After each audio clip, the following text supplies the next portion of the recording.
태용님을 제일 잘 알고 있는 회사가 어디라고 생각하세요? 퓨처플레이. 아니 무슨 소리야 말도 안 되는 소리 하고 있어. 저 태용님을 구글이죠, 구글. 그렇죠. 구글이 네. 태용님을 제일 잘 알고 있어요. 또 잘하는데 어디예요? 페이스북, 페이스북 잘 알고 있고. 태용님 이동통신사 어디 있어요? KT. KT가 태용님을 엄청 잘 알고 있어요. 아, 그렇겠네. 어디서 어디로 이동했는지 음. 누구랑 통화했는지 다 알고 있잖아요. 중요한 법이죠. 이제 데이터 3법. 네. 이거 관련해서는 사실 약간 이슈가 있었던 것 같아요. 일단 뭐 스타트업 업계에서는 굉장히 많이 환영을 하는데 또 인권 단체나 이런 데서는 이거 좀 기업에게 우리 개인 정보가 너무 좀 안 좋게 쓰일 수도 있지 않냐라고 맞아요. 하면서 이게 통과되던 날 직전까지 인권 단체나 이런 시민 단체에서 뜨거운 감자였죠. 뭐 이렇게 시위도 하고 의견을 많이 냈는데 데이터 3법 그 핵심은 이제 개인 정보를 가명 정보로 해서 네. 이제 다양한 가공을 하든지 뭐 분석을 결합을 하든지 네, 네, 해서 데이터를 이제 비즈니스에 활용할 수 있게 됐다라는 네. 게 핵심이라고 하는데 좀 용어들이 있는 것 같아요. 뭐 네네네. 실명 정보, 가명 정보, 익명 정보 그리고 네네. 데이터의 결합 그리고 이제 또 기업 간 이 데이터를 가지고 협업도 가능해졌다라고 네. 하는데 약간 기초적인 개념들 이야기를 네. 해주시면 좋을 것 일단 같아요. 데이터 3법 하니까 법 이름이 데이터 3법이라고 아는 분들이 많은데 말 그대로 3법이고요. 그래서 개인정보보호법이 있고 정보통신망법이 있어요. 왜냐하면 이 데이터는 정보통신망을 통해서 오가니까 신용정보의 이용 및 보호에 관한 법률. 이거는 금융위도 관련돼 있고 행정안전부도 관련이 있고 과학기술정보통신부도 관련이 있는 굉장히 이렇게 진짜 이종격투기 아까 얘기했는데 이종적인 여러 부서의 생각들이 모여서 만들어진 법이에요. 그러니까 제정되기도 사실 굉장히 힘들었고 근데 되게 다행히 진짜 이번 국회 회기에 진짜 달랑달랑 이렇게 붙어가지고 통과가 됐죠. 근데 세 가지 용어를 이해하셔야 될 것 같은데 개인정보, 가명정보, 익명정보로 구분을 했어요. 그 전에 법률에서는 개인정보는 있고 익명정보는 있었는데 가명정보라는 게 없었어요. 가명정보라는 개념이 나온 게 굉장히 미치는 영향이 크다. 그 가명정보 때문에 인권단체에서는 시위를 한 거고 스타트업은 환영을 한 거예요. 이 가명 정보라는 게 좀 암호화된 정보라고 하면 되나요? 아니요. 그 개인 정보를 어떻게 정의를 했냐면은 개인 정보를 살아있는 개인에 대한 정보로서 성명, 뭐 주민등록번호 및 영상을 통해서 개인을 알아볼 수 있는 정보로 정의하고 있거든요. 그런데 가명 정보는 원래 상태로 복원하기 위한 추가 정보의 사용 결합 없이는 특정 개인을 알아볼 수 없는 정보라고 정의를 했어요. 예를 들면 네. 제가 아이디 반가반가라는 아이디로 막 게임을 하면 게임 캐릭터가 내 게임 패턴을 알아. 그래가지고 나의 게임 패턴에 맞게 몹을 막 보내. 그러면 이 게임이 나의 게임 패턴을 알고 있잖아요. 그럼 내 개인 정보가 여기로 넘어간 건가요? 그렇다고만 볼 수는 없을 것 같아요. 그러니까 이게 되게 네. 모호했다는 거예요. 옛날 법에서는 이게 개인 정보예요 아니에요가 되게 모호하게 기술돼 있었어요. 근데 여기서는 분명히 이제 정의를 한 거예요. 반가반가라는 아이디가 어떤 게임 패턴을 가지는지는 알 수 있지만 자연인 반가반가의 이름이 뭔지, 주민번호가 뭔지, 어디 사는지 이런 건 몰라. 그걸 법률용어로 개인을 특정할 수 없다라고 하거든요. 개인이 특정 안 돼. 그러니까 이게 누군지 알 수 없다. 이런 게 가명 정보예요. 네. 그러니까 우리가 그런 얘기 하잖아요. 구글이 나를 다 알고 있어요. 페이스북이 나를 다 알고 있어요. 그랬을 때 구글이 나를 알기 위해서 사진을 분석했어. 그럼 이건 개인 정보예요. 그런데 그게 아니라 그냥 내 구글 검색 안에서의 무슨 키워드를 넣는지 이런 행동 정보만 보고 있으면 그건 가명 정보로 보겠다는 거예요. 그러니까 훨씬 스타트업들한테 아니면 대기업들한테 운신의 폭이 커진 거죠. 그러니까 이제 뭐 개인을 누군지 정확히 식별할 수 있는 정보 외에 뭐 어떻게 활동을 하고 어떤 패턴을 보이느냐 그렇죠. 이런 것들. 되게 좋은 예가 유튜브인 것 같아요. 유튜브에서 맞춤 동영상 이렇게 나오잖아요. 그게 대표적인 가명 정보를 이용한 예고 지금 이 법 하에서는 뭐 규정만 지키면 합법적으로 얼마든지 그걸 제공할 수 있게 된 거죠. 근데 가명 정보를 되게 많이 알면은 또 그걸 통해서 개인이 누군지 알 수도 있고 그런 거 그럴 수 아닐까요? 있어요. 네. 제가 아까 구글 검색의 예를 들었는데 네. 제가 계속 뭐 류중희 이렇게 입력을 하고 퓨처플레이 이렇게 계속 입력을 한다고 치면 뭐 언론 기사 뭐 나왔는지 이런 거 그렇지. 평소에 찾아보세요. 그러면 다들 찾아보잖아요. 네. 왜 그래요?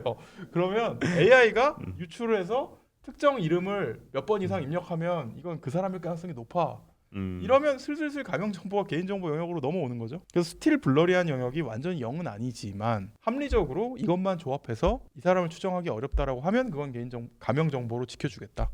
이게 이 법의 취지입니다. 그러면은 이게 뭐 어떤 일들이 가능할까요? 그러니까 뭐 예전에는 이런 게 불가능했는데 뭐 이게 어쨌든 통과가 된 건 이제 한국이니까 한국 기업들 인터넷 뭐 데이터 기업들은 이런 것들이 불가능했는데 이걸 통해서 이제 이런 것도 시도를 해볼 수 있게 됐다. 네. 이제 또는 이제 뭐 기업 간의 협업이 가능해졌다라고 하니까 이제 기업 간에는 좀 어떤 식으로 이제 뭐 데이터를 활용해서 서로 협업을 한다든지 어떤 양상이 펼쳐질까요? 태용님을 제일 잘 알고 있는 회사가 어디라고 생각하세요? 퓨처플레이. 아니 무슨 소리야? 말도 안 되는 소리 하고 있어.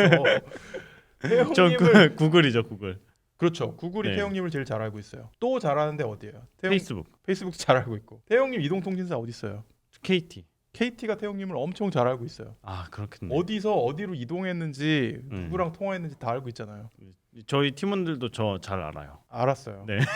네, 축하드립니다. 네. 태용님 어디 신용카드 써요? 저 우리 카드. 우리 카드가 태용님 다 알고 아, 근데 있어요. 이거 이런 게 말하면 안 개인정보죠. 되죠. 그러니까. 네, 저희가 이런 얘기를 왜 합니까 지금? 네. KT랑 우리 카드 PPL 좀 해주세요. 미안해요.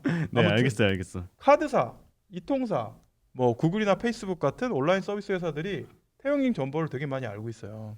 근데 지금까지는 그 정보를 이용해서 태용님한테 예를 들면 뭐 혜택을 드리거나 뭔가를 하고 싶어도 할 수가 없었어요. 하기가 되게 어려웠어, 껄끄러웠어. 왜냐면 어디서부터가 개인 정보인지 어디서부터 가명 정보인지 제대로 정의가 안 돼 있었기 때문에.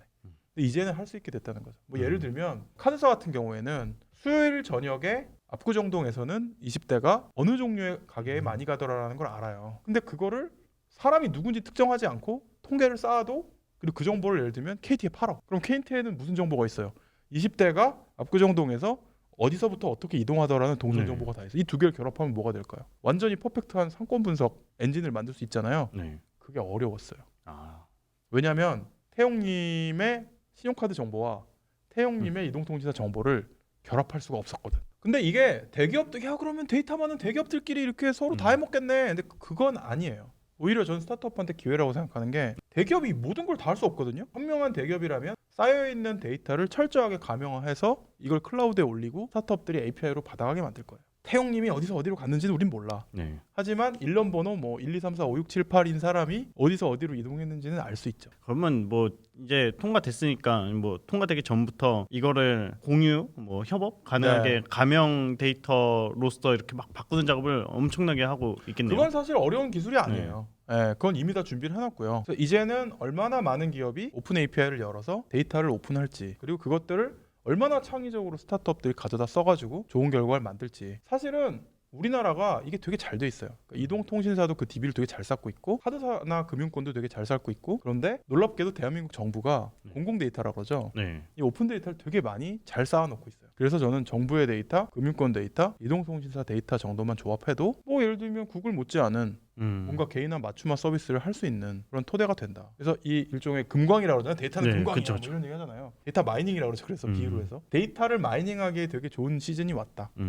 그러면은 뭐 우리가 그냥 뭐 갑작스러운 브레인스토밍 차원에서 뭐 이런 환경이 구축됐으니까 네. 이런 창업해볼 수 있지 않냐 이런 아이디어 있을까요? 그러니까 저는 데이터 3법의 핵심은 뭐냐면 정보가 온라인에만 있었단 말이야. 아까 제가 우리 뭐 아까 얘기하신 것처럼 구글도 있고 페이스북도 있고 게임 회사도 있고 굉장히 많은 유저 데이터를 모아놨는데 오프라인에도 사실 우리 정보가 되게 많다는 거예요. 아까 말한 카드를 쓴 정보, 네. 이동통신사 정보. 근데 지금까지 이 두 개가 결합되기 되게 힘들었어요. 이 두 개가 결합된 교집합에서 나올 수 있는 그런 인사이트를 갖고 접근하는 회사들이 저는 되게 잘 될 것 같아요. 뭐 예를 들면 모빌리티. 예를 들면 내가 킥고잉이야. 네, 특정 회사 이름 얘기해도 되나요? 아, 네, 뭐 괜찮아요. 내가 네. 싱싱이야. 네. 어. 뉴미디어라서 네. 그러면 TV면 안 되는데. 알았어요. 네. 이미 이 회사들은 내가 다음날 어디다가 스쿠터를 배치해야 되지? 근데 이제는 이런 데이터를 받을 수 있으면 이 통계 데이터 기반으로 갖다 놓을 수 있는 거죠. 좀 관리 최적화를 할 네, 수가 있고. 금요일 밤에는 사람들이 이때 이렇게 이동을 많이 하니까 여기다 갖다 놔야 되겠다. 생각해보면 되게 무궁무진해요. 그러니까 내가 어떤 물건을 팔기 위해서 사람들한테 좀 더 다가가야 되잖아요. 근데 어떤 방향으로 어떻게 다가가야 될지를 감이 아니라 데이터를 보고 판단할 수 있다? 내 사이트에 쌓인 데이터만 보고가 아니라 남이 쌓아놓은 데이터도 보고 판단할 수 있다. 이거는 굉장히 서비스의 퀄리티가 한 방에 올라가는, 그렇지만 좀 스케어리하기도 하죠. 좀 무섭기도 하죠. 뭐 술 취한 사람들이 많이 내리는 어떤 정류장 앞에서 뭐 헛개수 프로모션을 때릴 수 헛개수 있다든지. PPL 받고 싶은 건가? 네. 근데 술이 네, 취했는지까지도 알 수 있나? 잘 모르겠는데요. 그 뭐 뭔가 네. 뭐 패턴이 있지 않겠어요? 네. 아, 아니면은 뭐 네네네. 네. 알겠습니다. 네.